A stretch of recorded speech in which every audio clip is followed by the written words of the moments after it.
Hope everybody is doing great, enjoying your days, holidays, and your whatever the pastimes are there, you must be enjoying. Give some time for studies as well, because you are in senior intermediate and you need a lot of time to be spent on studying. Make a timetable, go ahead with that timetable and continue your studies. Now with that I would like to start the short story from your syllabus, Parig. It is actually a Telugu word. It means the leftover stacks or leftover things of the paddy. Paddy means rice. So paddy is rice which has a cover. The husk would be there and the brown color cover would be there. That is, with the cover it is known as the paddy. And the leftover things of that means, like after beating that and thrashing the paddy, separating the paddy cover and the rice, whatever the leftover would be known as the parig. So parig actually it is a Telugu word, so we cannot get the pronunciation in English. So this is parig, and it is the whole story revolves around that particular thing. Such a smallest thing you can see. It is not actually a grain as well, the leftover ones, and it is not the rice, it is not the wheat, it is just a leftover material of the rice. So sometimes this also become important for the people, those who are very poor, and even it happens with the people those who are good also. Sometimes when you are feeling too hungry, when you don't have anything to eat, after a long time of hunger, if you got anything to eat, you find it most relishable, you can say delicious, and you just enjoy eating and you find the taste as the best one. So it is the hunger which drives the taste buds into feel that you got such a great thing to eat, such a delicious thing to eat. There is a story, like one of the king was very much hungry. He has actually gone to do some hunting. So he became very much hungry and he doesn't get the chance to eat anything, obviously, because at the place of hunting in the forest he could not able to get that. So after wandering here and there and roaming for long hours, he got too tired, and too tired as well as thirsty and hungry. So he was searching for food and his servants were also searching for food. So at one place he found a small hut and he gone into the hut to ask that the person, those who was in the hut, didn't know that this is the king. He said that, do you have anything to eat, because I am so hungry. I am one person who actually came into the forest and I lost my way. He didn't say that I am a king and I am feeling hungry and all. So you can say the old man or the poor person who was there in the hut, he said that, yeah, I cooked some of the rice, something is there, you just please go ahead and eat. It is more or less like your khichdi. So he has taken that and he has eaten and he felt satisfied and very delicious khichdi, he thought. He felt like that because he was too hungry.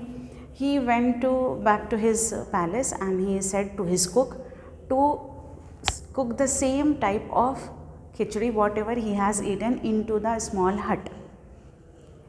Now the cook is actually the royal cook.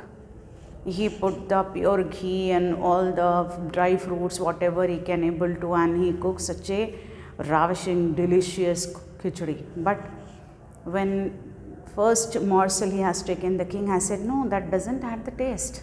Actually, this doesn't have the taste of that khichdi which I have eaten. So the cook was surprised. He said, but I cooked with all the ingredients properly, I put extra things into that, so it can become the tastiest. So someone from that side, the prime minister of that king, has said that, actually at that time you were very hungry, king, that's why you felt it as the tastiest meal for you. But now you are not hungry, you are just eating as a formality to eat. So obviously your taste buds could not get satisfied. You are not feeling the same taste what you felt when you are hungry. That is actually the hunger. Even a king can feel satisfied, or you can say the most delicious meal he thought he can get in a small hut, because the hunger can drive you to go in any direction, to do anything for satisfying the hunger. This is the main basic theme of this particular story. Now let us get a quick introduction of our writer.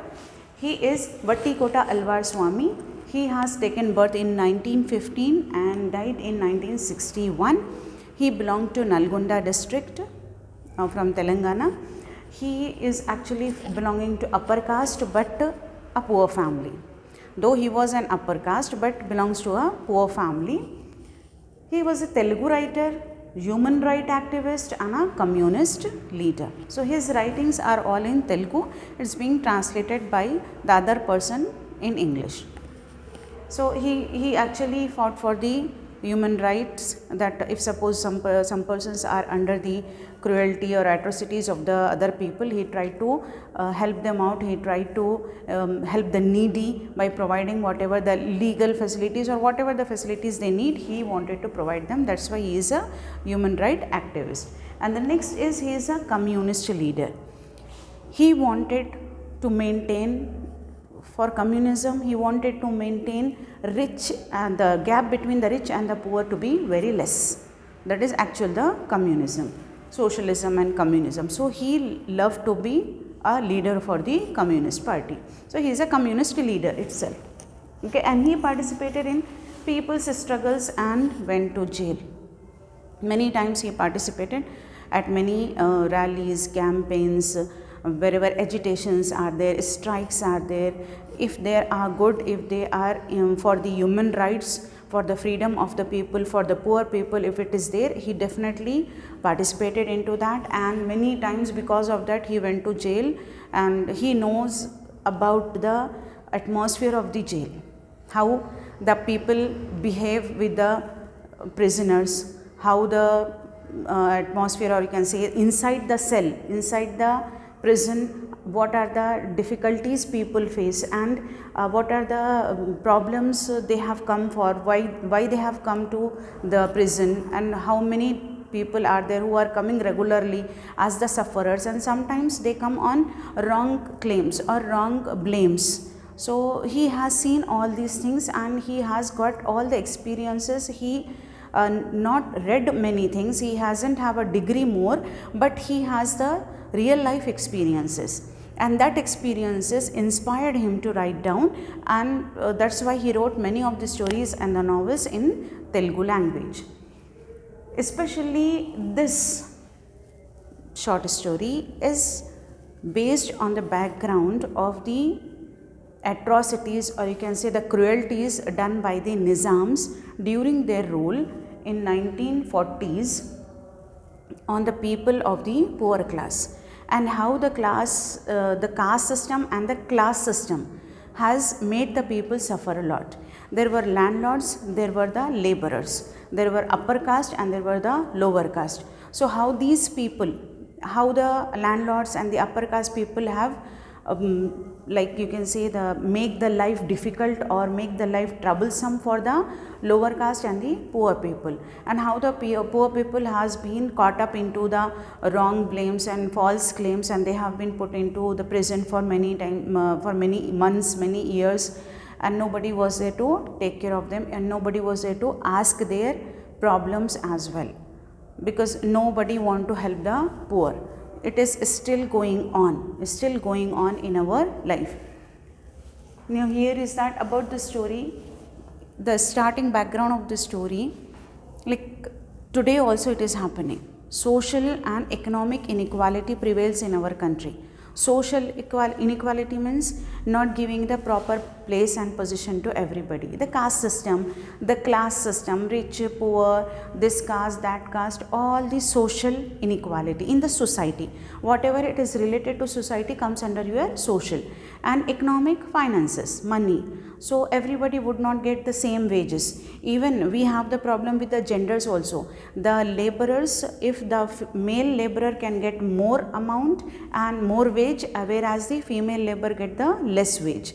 There is a difference. So this is economic inequality. Not only in the genders, you would have like the caste. If you are belonging to a good caste, you can get the better payment and better jobs, whereas if the person is belonging to the lower caste, they can get the lower payment and lower jobs. Very meager incomes they would have, and still it is in the vague, that is, it is still in the trend. Economic and social inequality. In the villages, poor work in fields. Landlords are there, those who have the lands, they have the agricultural land, and they wanted many laborers from the poor families, from the low caste families to work into their fields. Still it is going on. And they collect parig in Telangana. Now he is discussing only about Telangana. Like the people, those who work in the field for the whole day, who actually sow the seeds, water that, and take care of the harvest, cut the harvest. They do all the work, and after that they thrash that paddy into both clearing the paddy from the cover and making it arise. They do all the work, but in their side, in their you can say part, they can get only the parik. They can get only the smallest amount, and that too the crude form of the rice. They don't get the proper form and the proper grain, even though they only worked hard on the fields. But because they are the poor persons, because they don't have their own lands, they have to work on the other fields, so they have to get the leftover things for their life. Now about the story. The story revolves around a person known as Mallayya. Mallayya is a Dalit worker, laborer, Dalit low caste one. He was a Dalit worker, and he belongs to a very poor family.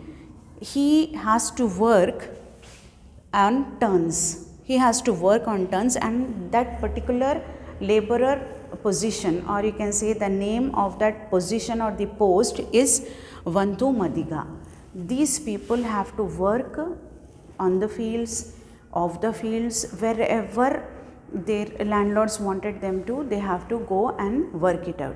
It is, they have to work for the whole day, but they will not get the proper income, proper wages. Their wages would be very much less. After the whole day also, it is very difficult for them to feed the family or feed themselves. It is difficult. And he is a Dalit, and he is Vantu Madika, who work on turns, and he used to work in a village known as Khanapuram village. In that village, he is a laborer and a Dalit laborer who has to work on turns. That means continuously from at one place he has to work, then he can move to the other. Positions could get changed. Like he is working on the field, then he can go and work at the home of a landlord, or he has to go and work with the in the office of the landlord. Wherever they wanted him to work, he has to go over there. His mother died. When his sister born, the mother has died. The newborn sister was there to take care, and the mother has died. The father has become old and he was ailing. Ailing means he was suffering from diseases, and he was too old, too weak, that he could not able to work right now, and he is not getting the medicines properly. Then he has the younger sister to take care, because at the time of the mother's death, the daughter was born. So obviously he has to take care of both the father as well as the mother, and the father was not in good health. Why the father was not in good health? Because the whole life the father works like this. The father was Vantu Madika at that time, and now it is his son's turn to work like the laborer. And the whole life they have got only hand to mouth. Hand to mouth, just it is very difficult for them even to get the 3 meals per day. Sometimes they have to stay hungry for whole day. They could not get even a single piece of bread, means piece of anything to eat it out, neither meals nor chapatis, nothing, nor bread, neither milk, nothing would be given to them, or they cannot able to afford. So they have got a habit of getting starving for the whole day. So, and if suppose they have eaten, means it is very difficult for them to eat for one time. If they are eating meals on a time in a day, they could not eat for the next meals. They could not have that much amount, or you can say that much facility to eat the second time a meal. And now this Mallayya has taken the father's job, even though he was not willing to do that. He wanted to do something else. So because he has seen his father doing this work and not getting anything, they were in the poverty, they are in the poverty, and he knows that if he do the job, if he continuously do the job of the father, obviously they will be continue to be in the poverty. So he does not want to continue into that, and he is not willing to take the job. But the father was not in a good health, and the landlord has decided that now instead of your father, you have to come and join me and become my laborer and help me out for my work, and the income would be obviously less. Now he has the responsibility of two persons on him. One is the father, who is not in good health and actually who needs the medicines more, and the younger one. The younger sister is of 12 years age, and he is getting worried to get her married. So all these responsibilities are on him, as well as he has to do the whole work for the landlord. So he was, sometimes he get frustrated, he got the tensions how to fulfill the demands of the life, how to fulfill the demands of the life, how to meet the ends of the life, like how to provide the meals to the family. Forget about education, forget about everything. And we are not talking about somewhere long back early man's history, we are simply talking about the 1940s. So you can imagine it out that how the poor conditions and how the life of the people were there, and how they tried to cope up their life. And it is not only about the hard work they are doing, it is about the injustice in the system. The system has the injustice that even the poor could not say anything. If they could say anything, they would be ready to go to the prisons. So there are the things which always prevail in the society. At that time it was different, this time it is different, but the social and economic inequality is continuously prevailing in our country.